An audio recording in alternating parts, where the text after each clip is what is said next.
The applause started before I had even reached the door. For 12 years, I had worked inside the family business. 12 years of early mornings, late nights, missed birthdays, and quiet sacrifices that nobody remembered once the quarterly numbers appeared on screen. And now, as I stood in the conference room with my resignation letter in my hand, my older brother actually smiled. "Finally," Daniel said. A few people laughed. My father leaned back in his chair and folded his arms. "You're really doing this?" he asked. I looked at him. "Yes." He stared at me for several seconds, almost as if he expected me to break down and take the letter back. I didn't. My mother was sitting beside him. She wouldn't look at me. Daniel picked up the glass in front of him. "To new beginnings," he said sarcastically. The room laughed again. I nodded. "To new beginnings." Then I placed my employee badge on the table. That was the moment I realized something strange. I wasn't angry. I had spent years imagining what it would feel like to leave. I thought I would cry. I thought I would demand an apology. I thought I would finally tell my father everything I had swallowed since I was 23. Instead, I felt tired. Just tired. My father glanced at the resignation letter. "You understand what you're giving up?" "Yes." "The family name?" "Yes." "Your position?" "Yes." "The future we built for you." I almost smiled. For me, his expression hardened. For this family, there it was. The sentence that had quietly controlled my entire life. Family. Whenever I worked late, it was for family. Whenever Daniel received credit for something I had designed, it was for family. Whenever my father ignored my ideas because my brother had already spoken, it was for family. Whenever I wanted to leave, someone reminded me that family didn't abandon family. So I had stayed. For years. Until staying became another word for disappearing. I picked up my coat. Daniel laughed softly. "Don't worry, Dad. He'll be back." My father nodded. "He always comes back." I looked at them both. Neither understood that this time I wasn't walking away to make a point. I was walking away because I had finally stopped waiting for them to see me. I left without another word. Outside the headquarters, the winter air hit my face. I stood on the pavement for a moment, staring up at the 20-story glass building bearing our family name. My name wasn't anywhere on it. It never had been. Yet I had spent 12 years helping build what happened inside. I remember my first day. I had been 24, nervous, carrying a laptop my father had bought me after graduation. He had put a hand on my shoulder and said, "One day, this will be yours." I believed him. That memory hurt more than the laughter in the conference room. Because back then, I hadn't understood the difference between being promised a place and actually being given one. I walked to my car. My phone rang. It was my mother. I almost didn't answer. Then I did. "Mom." Her voice was quiet. "Your father is angry." "I know. He thinks you're making an emotional decision." "I know. He said you'll regret this." I looked back at the building. "I probably will regret some things." She was silent. Then she asked, "Are you really not coming back?" I closed my eyes. "No." There was a pause. "Your brother thinks you'll last 3 months." I smiled sadly. "Tell him he can count." Then I ended the call. I didn't know it yet, but Daniel would soon regret those words. Not because I would destroy the family business. Not because I wanted revenge, but because the thing they believed I had taken with me. My experience wasn't the most valuable thing I had taken. It was the knowledge I had spent 12 years accumulating while they were too busy overlooking me. And I had no intention of wasting it. 3 months before I resigned, the first crack had appeared. It started with a proposal. Our company manufactured commercial energy systems for factories and large facilities. It was a respectable business, profitable and established, but increasingly old-fashioned. For years, we sold equipment the way my grandfather had sold it.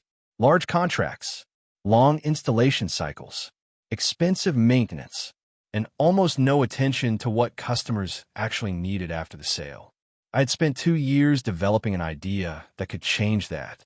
Instead of selling only hardware, we could build a predictive monitoring platform that connected our equipment, analyzed energy consumption, detected failures before they happened, and helped factories reduce waste. It wasn't glamorous, but it worked. I had tested the concept quietly with 3 smaller clients. One factory reduced its energy loss by 17%. Another cut emergency maintenance costs almost in half. The third asked me when we could expand the system to all of its facilities. I took the numbers to my father. He barely looked at them. Too expensive, he said. We don't have to launch it company-wide. We're an equipment company, Ethan. We can become more than that. He shook his head. That's your problem. I frowned. My problem? You always want to change everything. I try not to react. Because the market is changing. The market has been changing for 50 years. We're still here. I wanted to argue. Instead, I nodded. All right. That was the first time I stopped fighting. Not the last. A week later, Daniel presented a similar idea. Except he called it his own. He stood in front of the executive team and displayed the same system I had designed. The same architecture. The same customer data. Even the same projected savings. My stomach tightened. I looked at my father. He looked proud. Daniel finished his presentation. We can position ourselves as a technology-driven industrial company, he said. Everyone applauded. My father stood. Excellent work. I waited. Maybe Daniel would say something. Maybe he would look at me. He didn't. After the meeting, I followed my father into his office. Dad, he kept reading the documents on his desk. That proposal was mine. I know. The answer stunned me. You know. Yes. Then why did you let Daniel present it? He finally looked up. Because he's going to lead this company.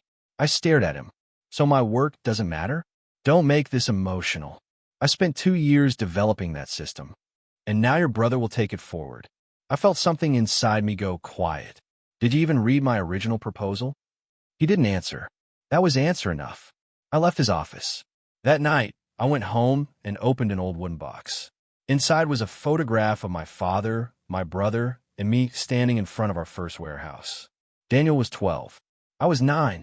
My father had one hand on each of her shoulders. I remembered what he had said that day. Whatever happens, you two build this together.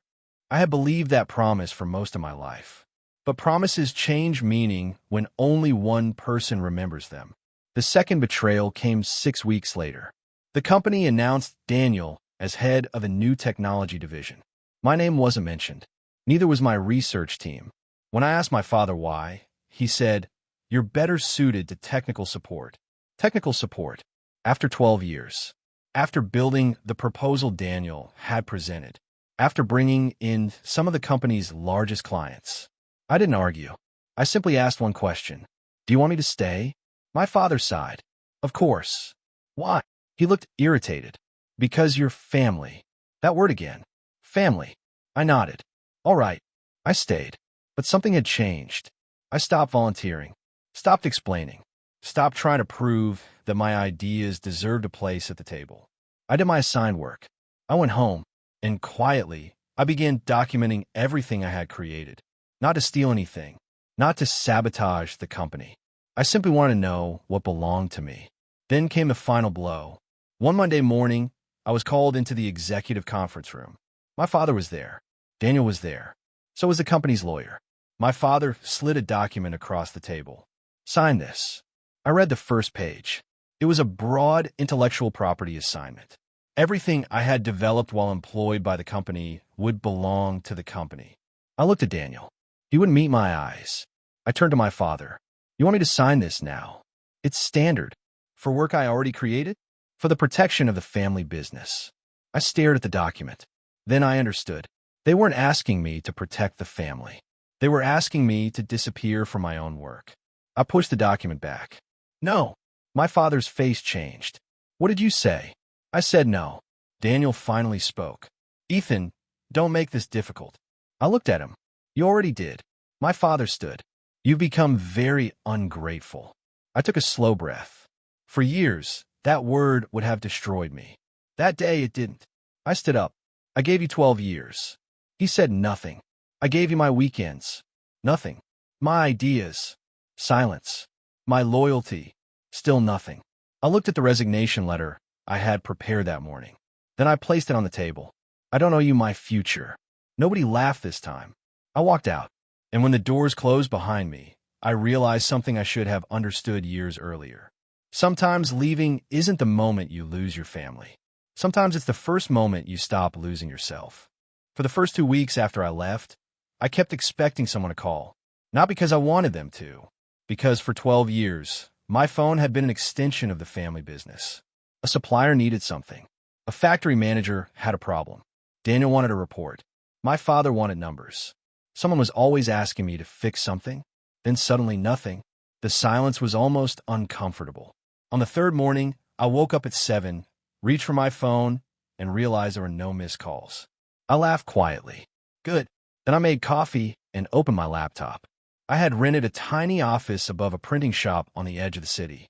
It had one desk, 2 chairs, a window that wouldn't close properly, and a heater that made a strange clicking sound every few minutes. It wasn't impressive, but it was mine. I had enough savings to survive for perhaps 8 months if I was careful. That frightened me. For the first time in my adult life, there was no family company behind me. No guaranteed salary. No company car. No assistant. No reputation I could borrow. Just my skills. And an idea.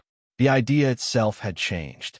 I couldn't simply recreate my father's company's system. That would have been unethical and legally dangerous. So I started from the beginning. I spent 3 weeks interviewing factory owners, maintenance managers, engineers, and energy consultants. I asked the same question. What is the biggest problem your equipment creates after installation? Almost everyone gave me the same answer. We don't know when something is about to fail. So I built around that. Not hardware. Not giant installations. Information. A small sensor could collect operational data. A cloud platform could analyze it. An algorithm could identify patterns. And instead of waiting for a machine to break, a maintenance team could be warned before the failure happened. The concept wasn't revolutionary, but my approach was different. I wanted the system to be affordable enough for medium-sized manufacturers. That meant smaller margins, more customers, longer relationships. It was the opposite of the business model I had grown up with. And for the first time in my life, I was building something without asking whether my father would approve. 3 weeks later, I hired my first employee. Her name was Mira. She had worked in industrial software for years and had an unusual habit of asking questions nobody else considered important. She walked in my office, looked around, and said, "You're either extremely brave or completely irresponsible." I smiled. "Can it be both?" She laughed. "I like you already." We spent long evenings working together. Sometimes we disagreed. Sometimes we broke the software and had to rebuild it. Sometimes we sat in silence, because neither of us knew how we were going to pay next month's bills. But something was different. When I said, "I think this could work," Mira didn't automatically agree. She challenged me, and when she finally agreed, I knew she meant it. That mattered more than I expected. Then came our first real opportunity. A regional food processing company agreed to test our system in one facility. The contract wasn't large, but I stared at the signed document for nearly a minute. Mira noticed. "You okay?" I nodded. "It's just..." "What?" "I've never signed something with my own company name on it." She smiled. "You should frame it." I did. Not because the contract was valuable, because it was proof that I had survived the first step. For 3 months, we worked obsessively. The system wasn't perfect. A sensor failed. Then another. One night, the data server crashed at 2 in the morning. I nearly threw my laptop across the room. Mira stopped me. "Don't. I hate this." "You don't hate this." "I absolutely hate this." She crossed her arms. "You hate not knowing whether you're going to succeed." I looked at her. She was right. I took a breath. Then I reopened the laptop. We fixed the server by sunrise. 2 weeks later, the factory manager called. "Ethan." "Yes." "You're going to want to sit down." My heart dropped. "What happened?" "We prevented a compressor failure yesterday." I leaned forward. "What?" "The system flagged an abnormal vibration pattern." "And?" "We checked it." There was a pause. "The bearing was damaged." I closed my eyes. "How bad?" "If we'd missed it, the compressor would probably have failed within a week." I looked across the office at Mira.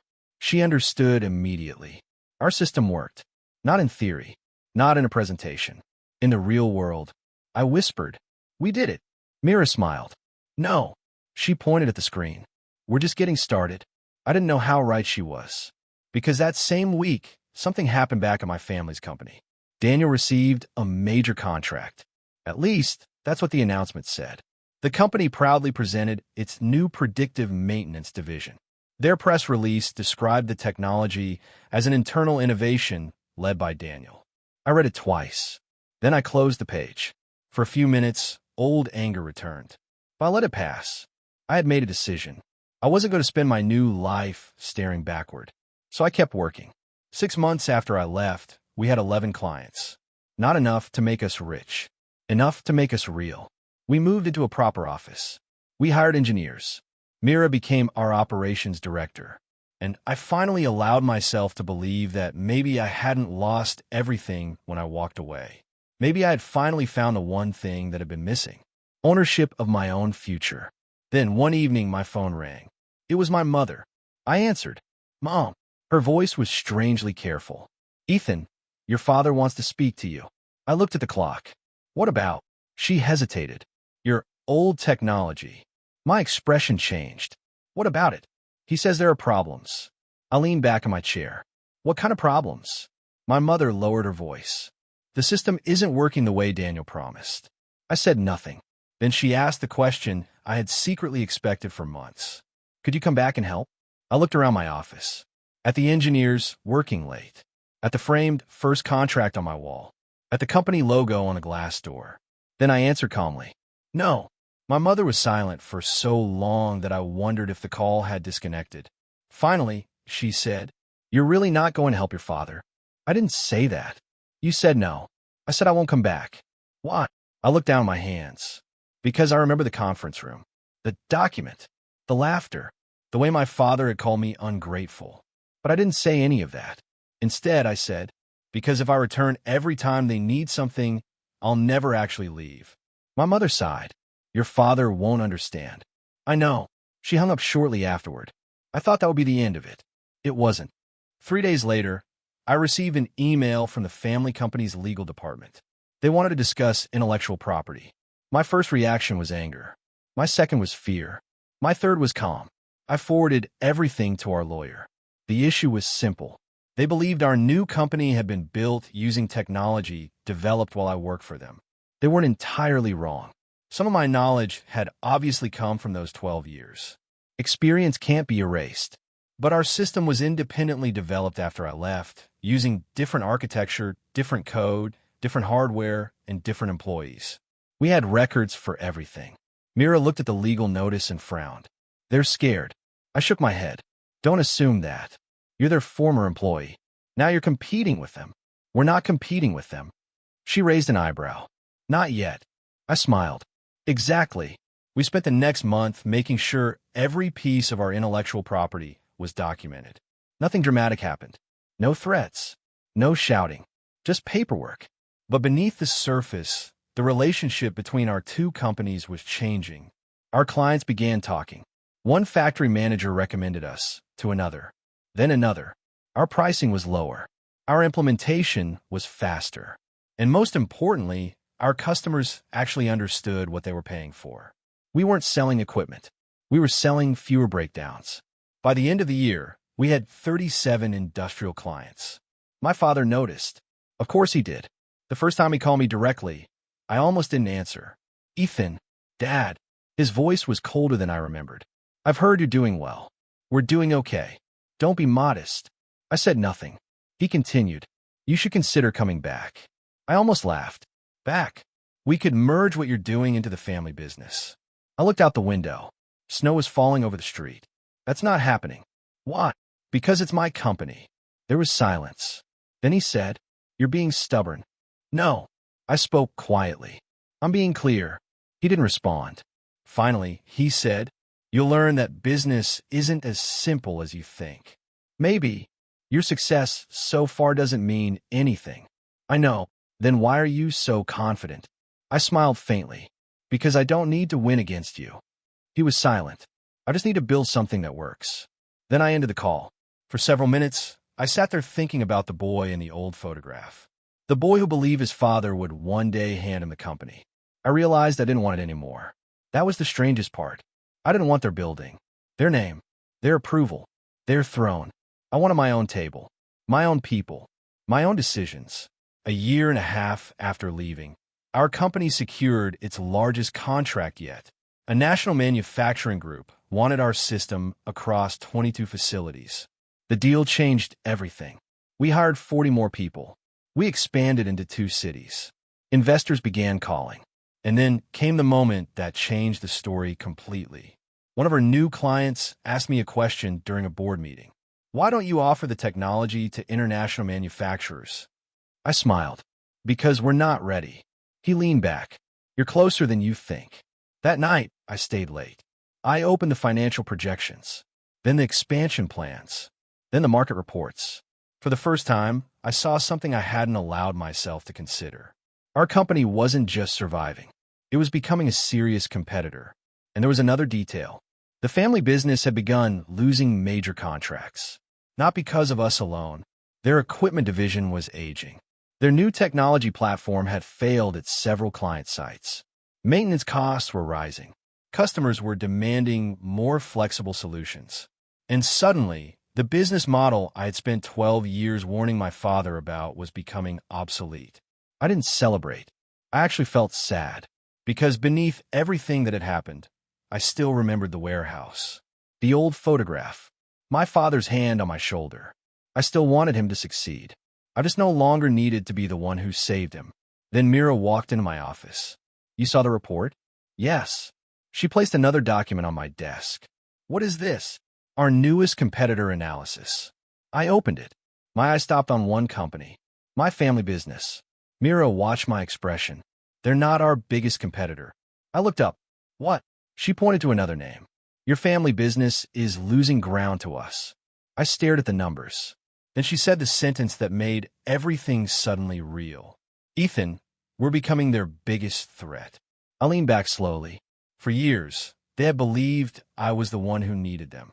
Now the entire market was beginning to prove the opposite. And I knew the hardest part wasn't going to be beating them. It was going to be deciding what I would do if they finally came to me asking for the one thing they had once refused to give me. A place. The first time my father admitted that my company was a threat, he didn't say it to me. He said it to his board. I learned that 3 days later. Our lawyer forwarded us a copy of a market report that had been circulating among major manufacturers. It ranked industrial technology providers by customer retention, implementation speed, and maintenance savings. We were number 4. My family's company was number 6. Mira dropped the report on my desk. You should frame this too. I laughed. No. Why not? Because rankings change. She nodded. Good answer. But privately, I felt something I hadn't expected. Not triumph. Relief. For the first time, there was external proof that leaving hadn't been a mistake. Then the phone rang. It was Daniel. I stared at his name. Mira looked at me. Answer it. Why? Because I'm curious. I picked up. Daniel. His voice was tense. You've been busy. So have you. I heard about the new contract. Congratulations. He laughed without humor. You always did that. Did what? Pretend everything is normal. I leaned back. What do you want? There was silence. Then he said, Dad wants to meet. I almost refused. But something in his voice stopped me. What? He won't tell me. Then why should I come? Because I think you should hear it from him. I agreed. We met at a quiet restaurant near the old headquarters. Daniel arrived first. He looked different. Tired. Not physically. Something deeper.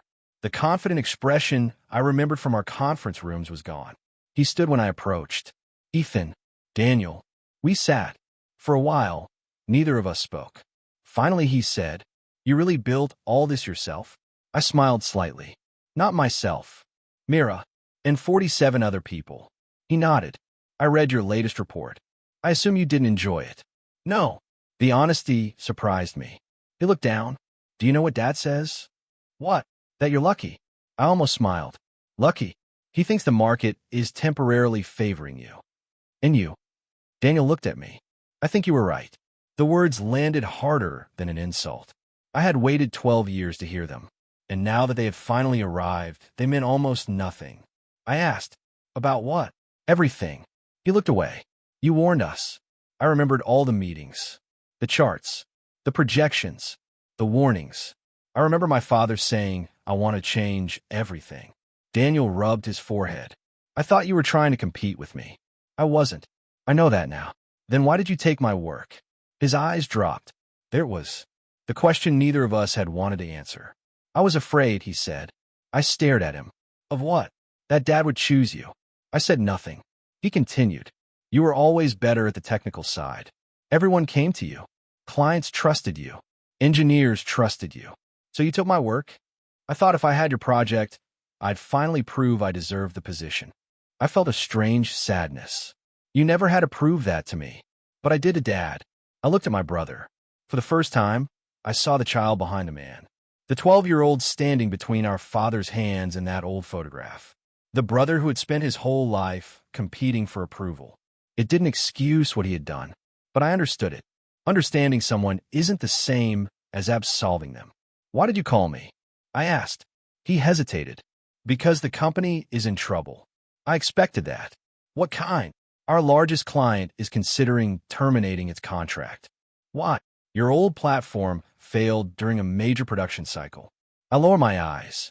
That isn't my problem. I know. Then what do you want? He swallowed. Dad wants you to consult. I shook my head. No. You haven't even heard the terms. I don't need to. Ethan, I spent 12 years trying to make that company better. He stopped. I won't go back just because they finally noticed what I was saying. Daniel nodded slowly. I thought you'd say that. He stood. Before leaving, he looked at me. Do you hate us? The question caught me off guard. No, not even Dad. I thought about it. I used to. He waited. Now I just don't want to live there anymore. He nodded. Then he left. I remained at the table for several minutes. I should have felt victorious. Instead, I felt tired again. That evening, I visited the first office we had rented. It was empty now. The printing shop downstairs had closed. The room smelled exactly as I remembered. Dust, old paper, machine oil from the building next door. I stood by the window. This was where I had started. No family name, no investors, no certainty, just a desk and an idea. My phone buzzed. A message from Mira. We received the international inquiry. I smiled. Then another message arrived. And your father knows. My smile disappeared because I understood what that meant. The next stage wasn't going to be about whether I could build a successful company. It was about what happened when the company I built became powerful enough to change the balance inside my own family. 2 months later, our international expansion became official. The announcement attracted far more attention than I expected. Industry magazines wrote about us. Investors increased their offers. Competitors started copying our pricing model. And then my father's company made a move. They announced an aggressive technology partnership. At first, I wasn't worried. Then I saw the details. They had hired a former executive from one of our competitors. That executive had worked with us briefly during our early expansion. He knew our market strategy. He knew our pricing. He knew which clients were growing. And within weeks, my father's company began approaching our customers. Mira was furious. They're trying to undercut us. I studied the numbers. Let them. She stared at me. Seriously? Yes. Why? Because price isn't our advantage. Then what is? Our customers know we solve their problems. She crossed her arms. You're very calm. I've spent enough years being angry. She smiled. That's almost inspirational. Don't get used to it. The strategy worked. Some customers left. Others stayed. And the ones who stayed became more loyal because we refused to panic. But then we discovered something troubling.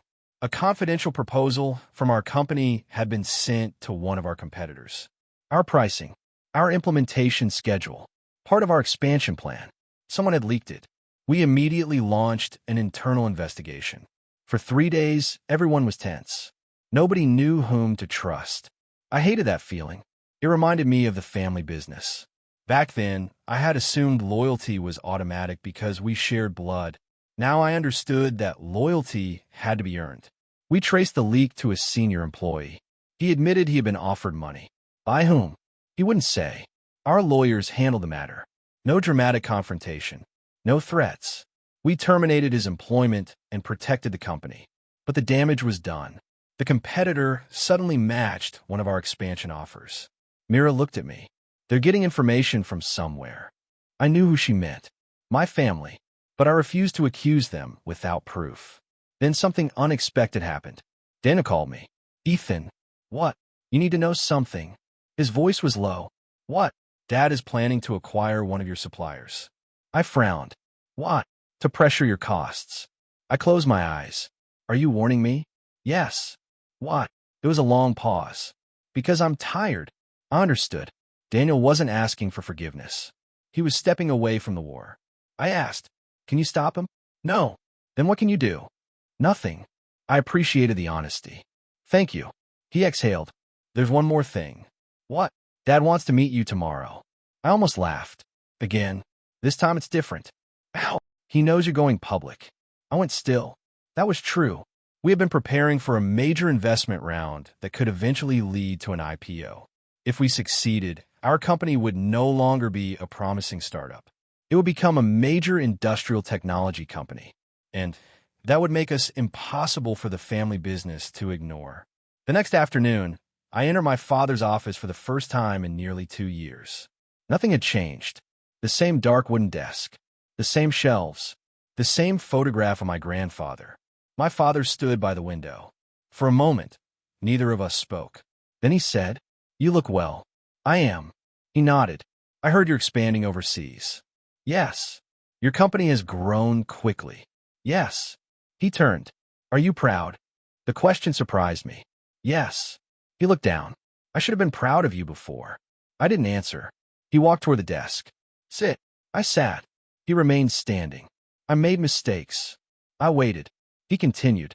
"I thought protecting the family business meant keeping control." I looked at him. "You confuse control with protection." His jaw tightened. "You've changed." I had to. He sat. For several seconds, he stared at his hands. Then he said, "I want you to come back." I almost felt sorry for him. "Dad, I'll give you whatever position you want." "I don't want a position." "Then equity." "I don't want equity." "You could lead the technology division." "I have my own company." He looked frustrated. "Why can't you just help?" I answered quietly. "Because helping you used to mean sacrificing myself." He said nothing. I stood. Before I reached the door, he spoke. "Do you really want to destroy everything your grandfather built?" I stopped. Then I turned. "No." He looked relieved. "I want to build something my own children won't have to escape from." His face changed. That was the first time I saw him understand. I wasn't trying to defeat him. I was trying to make sure I never became him. I left. Outside, Daniel was waiting. He looked at me. "What happened?" He asked me to come back. Daniel nodded. "And?" I said no. He smiled faintly. "I knew you would." We stood together in silence. For once, we weren't brothers fighting over our father's approval. We were simply two sons standing outside the office of a man who had shaped both our lives. Then Daniel said, "Ethan, yeah, I think the company is going to collapse unless something changes." I looked at him. "What are you going to do?" He took a breath. "Maybe it's time I leave too." And for the first time, I realized my departure hadn't only changed my life. It had forced everyone inside that building to confront the choices they had made. But the consequences were only beginning. Daniel resigned 3 weeks later. The announcement shocked everyone inside the family business. My father didn't tell me. I learned from an industry newsletter. Daniel Mercer steps down from executive role amid strategic restructuring. I read the headline twice. Then I closed my laptop. Mira looked at me. "You're not going to call him?" "I don't know if he wants me to." "He's your brother." That hasn't always meant what I thought it meant. She didn't argue. 2 days later, Daniel came to my office. He looked exhausted, not defeated, just free. "I didn't know where else to go," he said. I gestured toward the chair. "You can sit." He smiled. "You still say that like we're doing business. Old habits." He sat down. For a moment, we talked about ordinary things. His apartment, the city, the weather, anything except our father. Eventually, he said, "Dad blamed you." "For what?" "For my resignation." I sighed. "Of course he did." He said, "You poisoned me against the company." I looked at him. "Did I?" "No." Daniel stared at the floor. "I left because I finally realized something." "What?" "I was trying to become the son Dad wanted instead of figuring out who I was." I understood that better than he knew. He looked around the office. "You really built all this?" "Not alone." "You always say that." "Because it's true." He smiled. "Dad never understood that." I didn't respond. Daniel pulled a folder from his bag. "What is that?" "My notes." About the company. I opened the folder. Inside were financial reports, client retention numbers, supplier contracts, and projections. I looked at him. You brought me confidential company information? No. He shook his head. I brought information that I'm legally allowed to keep as a former executive. Nothing proprietary. I nodded. What do you want me to do with it? Nothing. I looked confused. I just thought you should know what's happening. I read through the reports. The situation was worse than I had realized. Debt had increased. Several large clients were considering leaving. The technology division was bleeding money, and my father's aggressive strategy against competitors had drained cash reserves. But there was something else. A major bank had begun reviewing the company's credit line. I looked up. This is serious. Yes. Why didn't Dad stop? Because he thought winning against you mattered more than protecting the company. I closed the folder. That isn't my responsibility. I know. Daniel stood. I didn't bring this to ask for help. Then why? He smiled sadly. Because I didn't want to be the person who watched you walk away twice. That sentence stayed with me after he left. That night, I couldn't sleep. Not because I wanted to rescue the family business. Because I remember my father at the warehouse years ago. His hand on my shoulder. His voice. One day, this will be yours. Maybe that dream had died long before I resigned. Maybe I had simply been the last person to notice. The following month was chaotic. Our company closed 2 international contracts. Revenue doubled. We hired another 70 employees. The board began discussing a public offering. And suddenly, journalists started calling. They wanted interviews. They wanted the story of the family business heir who left and built a rival company. I refused every interview. Mira didn't understand. You're the perfect business story. No. Why? Because if I tell the story badly, it becomes revenge. And I don't want my company built on revenge. She nodded. That makes sense. But one interview eventually became impossible to avoid. A respected business journal published a long feature about our growth. The headline was simple: The Engineer Who Walked Away. The article described my departure from the family business, our early struggles, and the technology we had built.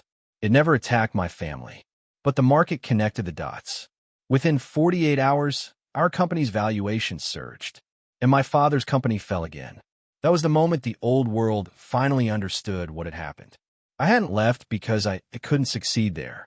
I had left because I could succeed somewhere else. My father called that evening. I watched his name on my screen. I almost ignored it. Then I answered, "Dad." His voice was different, quiet. I read the article. "I know. You never told anyone what happened." "No." "Why?" I looked through the glass wall of my office. My employees were still working, laughing, arguing over designs, building something, because I didn't want to humiliate you. He was silent. Then he said, "You still care about me." I closed my eyes. Yes. Even after everything. Yes. He took a shaky breath. Then, "Come home." My heart tightened. "Dad, please." It was the first time I had ever heard him say that word to me. I didn't know how to answer. "I can't come back." "I know." His voice cracked slightly. "I just wanted to hear you say it." I sat quietly. Then he said, "I think I finally understand." "Understand what?" "That when you left, you weren't abandoning the family." He paused. "You were saving yourself." I couldn't speak. For years, I had imagined hearing those words. Now that they had arrived, they didn't heal everything, but they closed something. Something inside me finally stopped waiting. The next morning, I drove to my childhood home. I hadn't been there in almost 2 years. The house looked smaller. That surprised me. When I was a child, the hallway had seemed endless. My father used to come home late, smelling of machine oil and winter air. My mother would sit at the dining table waiting for him. Daniel and I would argue over who got the last piece of bread. Simple memories. The kind you don't realize are precious until they're gone. My mother opened the door. She hugged me immediately. I held her for several seconds. "You look tired," she whispered. "So do you." She smiled sadly. Inside, everything was familiar, but no longer felt like home. My father was sitting in the living room. He had aged. Not dramatically, just enough for me to notice. There were more gray hairs. His shoulders seemed heavier. He looked at me. "Sit." I sat across from him. For a while, we said nothing. Finally, he spoke. "I owe you an apology." I looked at him. He continued. I took your work. Yes. I gave your ideas to Daniel. Yes. I'll let you believe your place in this company depended on whether I approved of you. I swallowed. Yes. He lowered his head. I was wrong. The words were simple. There was no excuse attached. That made them more powerful. I said, I needed to hear that years ago. I know. My mother began crying quietly. My father looked at me. Can you forgive me? I thought carefully. Yes. His eyes lifted. But forgiveness doesn't mean I come back. His expression fell. I know. I continued. I spent years thinking if I worked hard enough, you'd finally see me. He looked away. I did see you. No. My voice remained calm. You saw what I could do for the company. He closed his eyes. That hurt more than being ignored. He nodded. I understand now. I looked at the old family photograph on the shelf. 3 people. 1 promise. 2 brothers. 1 father. A whole lifetime inside a single frame. I don't hate you, I said. My father looked at me. I don't hate Daniel either. I know, but I can't live that life again. He nodded slowly. You shouldn't. That surprised me. He looked toward the window. Maybe the biggest mistake I made was believing the family business was the family. I said nothing. He continued. It's only a business. For the first time, we understood each other. Not completely. Maybe never completely. But enough. Then my mother asked, what about Daniel? He's doing well. Are you 2 close again? I smiled. We're learning. That was the truth. Our relationship wasn't magically repaired. Trust doesn't return because someone apologizes. It returns through small actions. Daniel had started a consulting firm of his own. He worked with manufacturing companies on leadership and restructuring. We spoke once every week, sometimes about business, sometimes about nothing. And slowly, he became my brother again. Not my competitor, not my father's favorite, just Daniel. A month later, my father made another decision. He sold the majority stake in the family business to an established industrial group. It wasn't a glorious ending, but it wasn't a collapse either. The company survived. The new owners replaced several executives. They shut down the failed technology division. They kept the strongest employees. And my father stepped away. He didn't become poor. He didn't lose everything. But he lost control of the empire he had spent his life protecting. That was consequence enough. He later told me, I thought losing control would destroy me. What happened? I discovered I was still your father. I smiled. That took you long enough. He laughed. It was the first time we'd laughed together in years. Meanwhile, my company continued growing. But something had changed inside me. Success no longer felt like proving a point. I stopped checking my family's stock valuation. Stopped reading articles about their company. Stopped wondering whether my father regretted what he had done. Because I finally realized something. Regret belonged to them. My life belonged to me. Then Mira walked into my office one afternoon. We have a problem. I looked up. What kind? She smiled. A good one. She placed a document on my desk. Our company had been invited to participate in a major international infrastructure project. If we won, it would become the largest contract in our history. I read the proposal. Then I looked at her. Can we do it? She smiled. That depends. On what? Whether you're willing to stop thinking like the man who left the family business. I frowned. What do you mean? She leaned against the desk. You still think success means surviving. I looked at the numbers again. She was right. I had built the company like someone afraid of losing everything. But we weren't surviving anymore. We were leading. I closed the folder.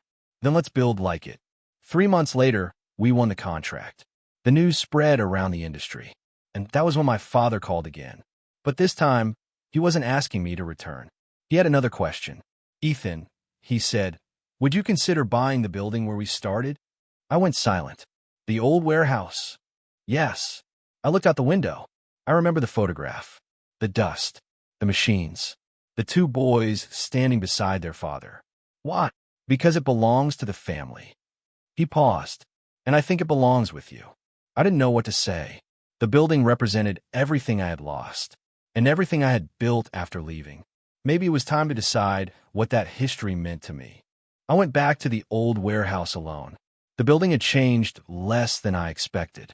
The paint was faded. The loading doors were scratched. The office windows were cloudy with dust. But when I stepped inside, the smell returned immediately. Oil, steel, wood, memory. I stood in the center of the warehouse and closed my eyes. For a moment, I was 9 years old again.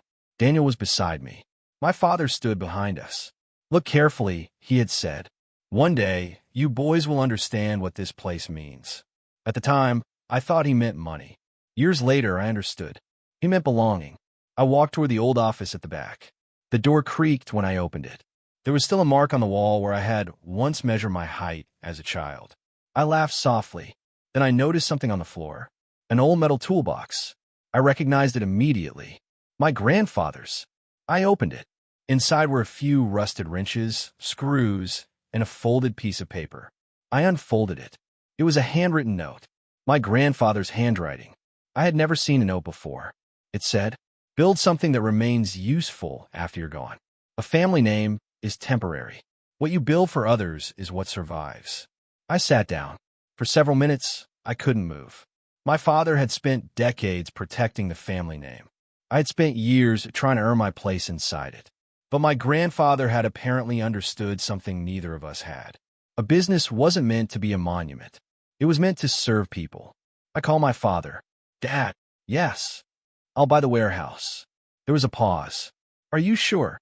"Yes." "Why?" "Because I don't want to forget where I came from." He breathed out slowly. "I'm glad, but I have one condition." "What?" "I don't want it for nostalgia." He laughed quietly. "Then what do you want?" "I want to turn it into a training center." "For what?" "For young engineers." He was silent. Then he said, "Your grandfather would have liked that." I smiled. "I think so too." We completed the purchase 6 weeks later. I didn't put my name on the building. Instead, I named it the Mercer Industrial Fellowship Center. Daniel helped me establish the program.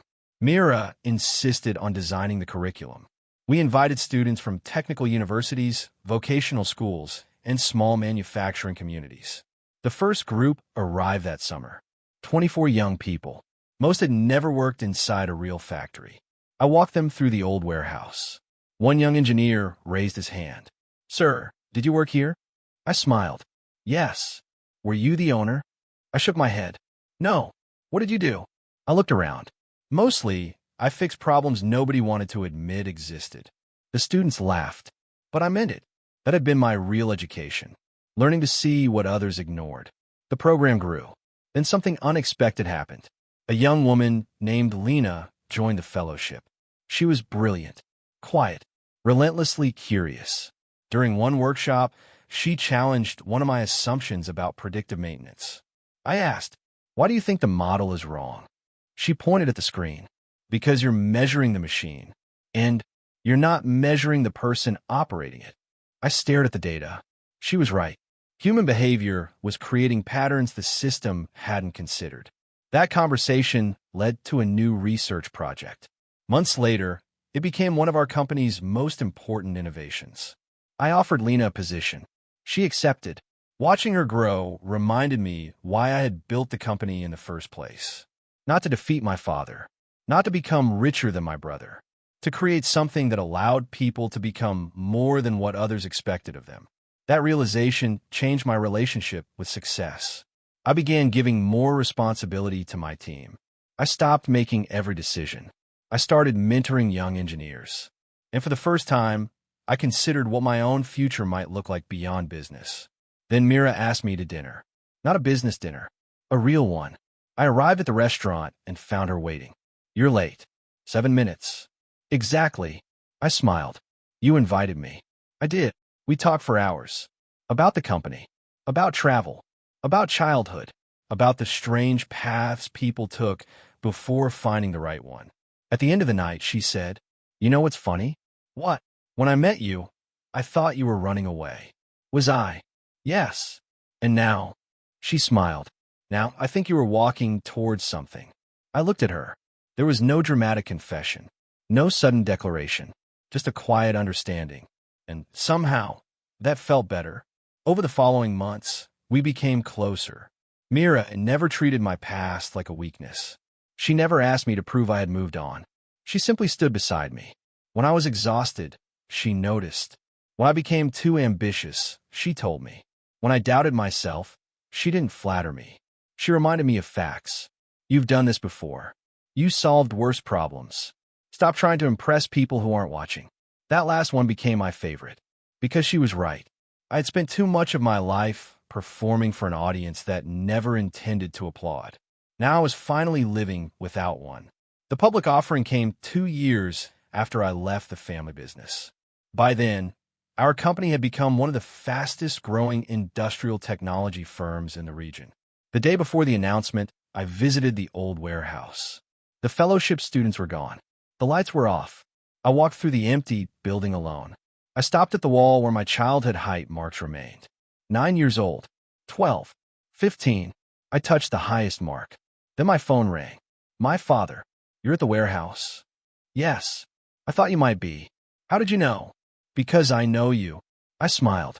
That took a while. Yes. He laughed. Then he became quiet. Are you nervous about tomorrow? A little. Good. Why? Because it means you care. I sat on an old wooden bench. Dad. Yes. Do you regret selling the company? He took his time answering. I regret the reasons I almost destroyed it. I listened. I thought if I gave Daniel the future, I'd protect the family. And I nearly lost both. I looked down. Daniel is doing well. I know. He's happy. I know. Then maybe everything worked out. My father chuckled. Not everything. What do you mean? I wish I had learned how to be your father before I learned how to run a company. I couldn't answer immediately. That sentence carried years inside it. Finally, I said, you can still learn. He breathed out. Do you really believe that? Yes. Thank you. We ended the call. I sat there for another 10 minutes. Then Mira arrived. You're hiding again. I needed some quiet. She sat beside me. You ready? I nodded. I think so. She looked at the wall. Your height marks? Yeah. Cute. Don't tell anyone. She smiled. And she took my hand. It was simple. Warm. No pressure. I looked at her. You know, when I left the family business, I thought I had lost my future. And now I think I confused their future with mine. She squeezed my hand. That's a better future. The next morning, our company went public. The opening bell rang. Employees cheered. Investors applauded. Mira stood beside me. Daniel was there too. My mother watched from the audience. My father sat several rows behind her. I saw him. He smiled. I smiled back. There was no victory in that moment. Only peace. Then came the unexpected news. Our company had become the largest industrial technology provider in the region. The old family business was no longer our rival. It had become one of our suppliers. When I saw the name on the agreement, I stared at it for several seconds. Mira noticed. You okay? I laughed. It's strange. What is? The company I left is now doing business with the company I built. She smiled. That's called a full circle. But there was one final problem.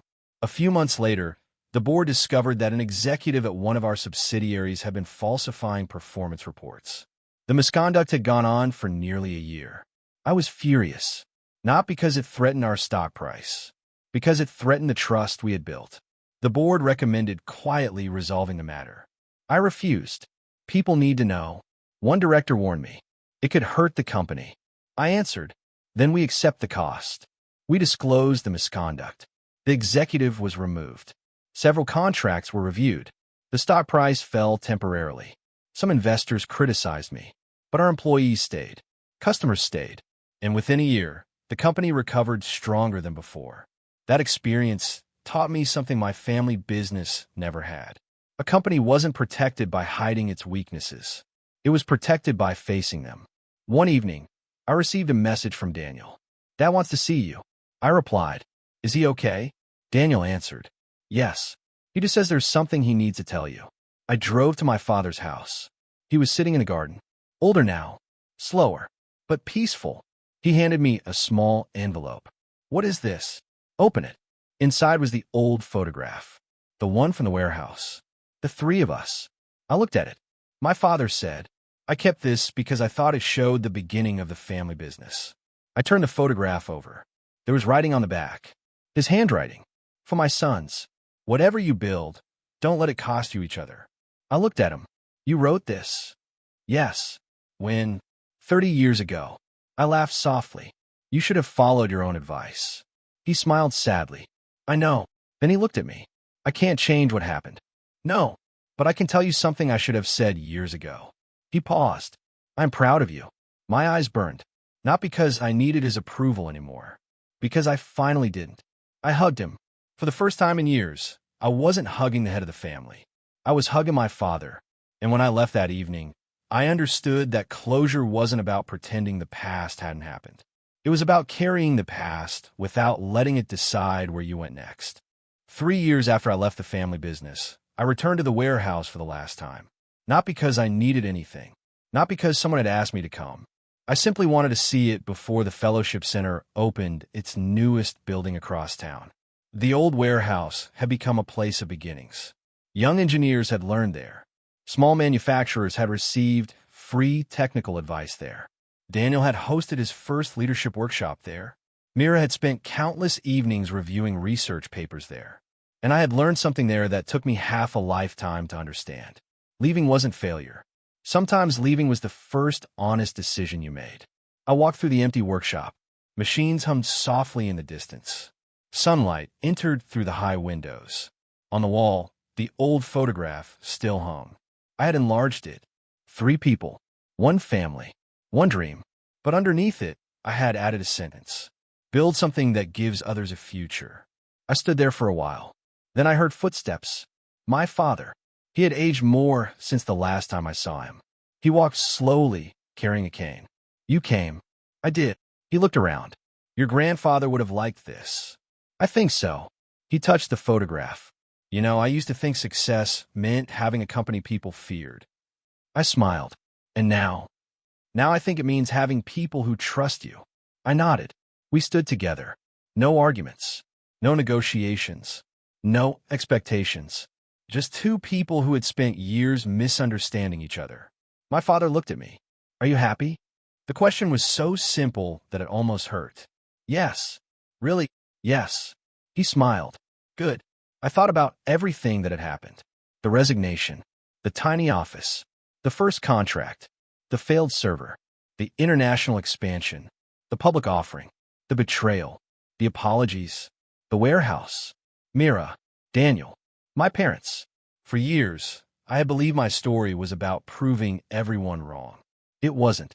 It was about discovering who I was when nobody else was deciding my worth. My father cleared his throat. There's something else. I looked at him. I'm selling my remaining shares. In the old company? Yes. Why? I don't want to spend the rest of my life watching numbers. I smiled. What will you do? He looked embarrassed. I'm thinking about teaching. I laughed. You? Don't laugh. I wasn't. You were. A little. He smiled. Then he became serious. I want to teach young entrepreneurs what I learned too late. What did you learn? That family and business should never be the same contract. I nodded. That might be the best lesson you've ever taught. He laughed. We walked outside together. At the entrance, Daniel was waiting. He had changed too. He looked comfortable in his own skin. No expensive suit. No desperate need to impress. He hugged our father. Then he looked at me. Ready? For what? Dinner. With Mom. And Mira. I smiled. You planned this. Obviously. My father looked confused. What? Daniel grinned. Dad doesn't know. Know what? I looked at Mira, who had just stepped out of her car. She walked toward us. My father smiled. So, this is official. I laughed. What? He looked at our hands. Mira was holding mine. I shook my head. Apparently, everyone knows except you. Mira laughed. My father smiled. Then I'm happy. There was no grand proposal that night. No dramatic ceremony. Just dinner. 4 adults at a table. Talking. Laughing. Remembering. And for the first time, the family wasn't discussing revenue. Or ownership. Or succession. We talked about ordinary things. Daniel complained about his cooking. My mother teased my father. Mira told a ridiculous story about one of our engineers accidentally locking himself inside a server room. Everyone laughed. I looked around the table. This was what I had wanted all along. Not the company. Not the building. Not the title. This. A life where love didn't have to be earned through usefulness. Later that night, Mira and I walked outside. The city was quiet. She asked, "Do you ever miss it? The family business?" Yes. I thought about it. Sometimes. She nodded. Do you wish you had stayed? No. Why? Because if I had stayed, I might have built a successful career. I looked at her, but I don't think I would have built this life. She smiled. Good answer. We kept walking. Then she stopped. What? She looked at me. Nothing. You're smiling. I am. Why? Because you finally stopped looking over your shoulder. I smiled. She was right. I had. For years, every success had been measured against the people who doubted me. Every achievement had secretly carried the question, do they regret losing me now? But that question had disappeared. I didn't care anymore. Their regret was no longer part of my success. 6 months later, I stood on a stage in front of hundreds of young engineers. The Fellowship Center had expanded into a national program. We were helping people build companies, develop technology, and enter industries that once seemed impossible to them. A student asked me, Sir, what was the hardest part of becoming successful? I thought about giving him the usual answer. Money, competition, failure, risk. Instead, I said, leaving. The room became quiet. I continued. Sometimes the hardest thing isn't building something new. It's walking away from something you've spent years trying to make work. I told them that loyalty could be beautiful, but loyalty without boundaries could become self-destruction. I told them that family mattered, but family should never be an excuse to erase yourself. And I told them something my grandfather had written decades earlier. Build something that remains useful after you're gone. The students applauded, but I wasn't thinking about applause. I was thinking about the man I had been years earlier. The man who sat in that conference room while his family celebrated his departure. He had thought he was losing everything. He wasn't. He was losing permission to keep living a life that no longer belonged to him. After the lecture, a young engineer approached me. Can I ask you something? Sure. What if the people who hurt you come back after you succeed? I smiled. They probably will. What do? I thought for a moment. You decide whether you want them in your life. And if you don't, then you forgive them without reopening the door. He nodded. Is that what you did? Yes. Did it feel good? I laughed. Not at first. He smiled. Why? Because revenge feels active. Forgiveness feels like surrender. And isn't it? No. I looked at him. Real forgiveness is when you stop needing anything from the person who hurt you. He thanked me and left. I stood alone for a moment. Then my phone buzzed. A message from Daniel. Dad is asking whether you'll visit Sunday. Mom is making too much food again. I smiled. I typed. Tell her I'll be there. Then another message appeared. From Mira. Dinner tonight? I replied. Only if you promise not to discuss work. Her answer came immediately. Impossible. I'm dating you. I laughed. And just like that, another ordinary evening waited for me. No boardroom. No family battle. No revenge. Just life. A few weeks later, I visited my father again. He had started teaching young entrepreneurs at the Fellowship Center. He was surprisingly good at it. One afternoon, I watched him speak to a group of students. He told them about the mistakes he had made. He didn't hide them. He didn't make himself the hero. When the session ended, one student asked, Sir, what's the biggest mistake you made? My father looked toward me. Then he answered, thinking that control was the same thing as love. I looked away. He had finally learned. After everyone left, we sat together. He asked, Do you remember the day you resigned? Yes. I thought you were destroying the family. I know.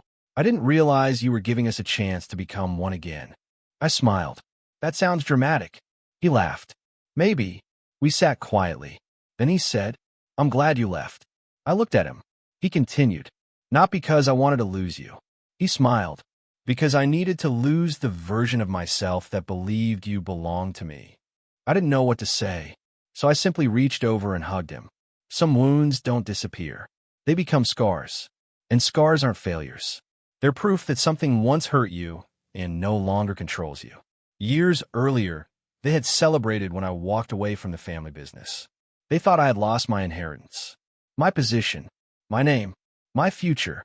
They thought I would come crawling back. Instead, I built a company from a tiny office with one desk and a broken heater. I built it with people who challenged me, with failures that humbled me, with employees who trusted me, with mentors who believed in me, with a woman who never asked me to become someone else. And eventually, that company became the biggest threat my family's business had ever faced. But that wasn't my greatest victory. My greatest victory was that one day, I stopped caring whether they saw it. I stopped checking whether my father regretted losing me. I stopped wondering whether Daniel finally understood me. I stopped trying to prove that I had been valuable. I knew my value. That was enough. On the anniversary of my resignation, I returned to the old headquarters. The company's sign had changed. A new owner occupied the building. People walked past me without recognizing me. And strangely, I loved that. I stood outside for a moment. Then I turned around. My phone rang. Mira, where are you? Old headquarters. Why? Just remembering. Come home. I smiled. I am. And that was when I understood the final truth. Home wasn't the building I'd been born into. It wasn't the company my grandfather started. It wasn't a family name carved into glass. Home was the life I had chosen after I finally learned how to choose myself. I walked away from that building without looking back. Not because I hated what happened there. Not because I wanted them to regret me. But because I no longer needed the past to understand the person I had become. They had celebrated when I left. Years later, they learned my worth. But by then, I had already learned something more important. I didn't need them to value me. I had built a life that valued me every single day. And for the first time, that was enough.